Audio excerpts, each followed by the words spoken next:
గ్రామ పంచాయతీల పరిపాలనా వ్యవస్థలో నూతన సంస్కరణలకు సీఎం చంద్రబాబు నాయుడు నేతృత్వంలో శుక్రవారం జరిగిన రాష్ట్ర మంత్రివర్గ సమావేశంలో ఆమోదం లభించింది. డిప్యూటీ సీఎం పవన్ కళ్యాణ్ చొరవతో గ్రామ పంచాయతీల్లో పారదర్శకతతో కూడిన పాలన అందించేందుకు ఈ నూతన విధానాలకు రూపకల్పన చేశారు. మాజీ రాష్ట్రపతి డాక్టర్ అబ్దుల్ కలాం పల్లెలో మౌలిక వసతులు మెరుగుపరచడానికి, పౌర సేవలు సక్రమంగా అందేలా పాలనా వ్యవస్థను పునర్వ్యవస్థీకరించాలని అన్నారు. ఆ స్ఫూర్తిని ఆచరణలోకి తీసుకువచ్చేలా సంస్కరణలకు శ్రీకారం చుట్టారు పవన్ కళ్యాణ్. పంచాయతీరాజ్ పరిపాలనా సంస్కరణలపై ఆయన ప్రత్యేక దృష్టి కేంద్రీకరించారు. ఈ శాఖల ఉన్నతాధికారులు పంచాయతీరాజ్ వ్యవస్థపై అధ్యయనం చేసిన నిపుణులతో 4 నెలల పాటు పలు దఫాలు చర్చలు చేశారు.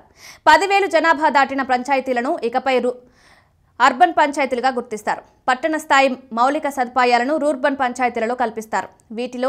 వీటి పరిధిలో 359 పంచాయతీలు వస్తాయి.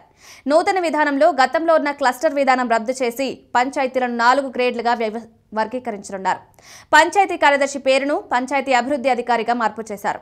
స్వతంత్ర యూనిట్లుగా 13,351 గ్రామ పంచాయతీలు పరిపాలనా సంస్కరణల్లో భాగంగా ప్రస్తుతం అమల్లో ఉన్న క్లస్టర్ వ్యవస్థను ప్రభుత్వం రద్దు చేసింది.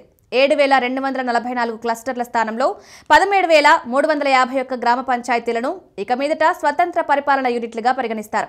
పరిపాలనా సౌలభ్యం కోసం మొత్తం పంచాయతీలను 4 గ్రేడ్లుగా పునర్వర్గీకరించింది. రూర్బన్ పంచాయతీల్లో పట్టణ తరహాలో సిబ్బంది నియామకం, సేవలు మరో 3 గ్రేడ్లుగా గ్రామ పంచాయతీలను వర్గీకరిస్తూ నిర్ణయం తీసుకుంది.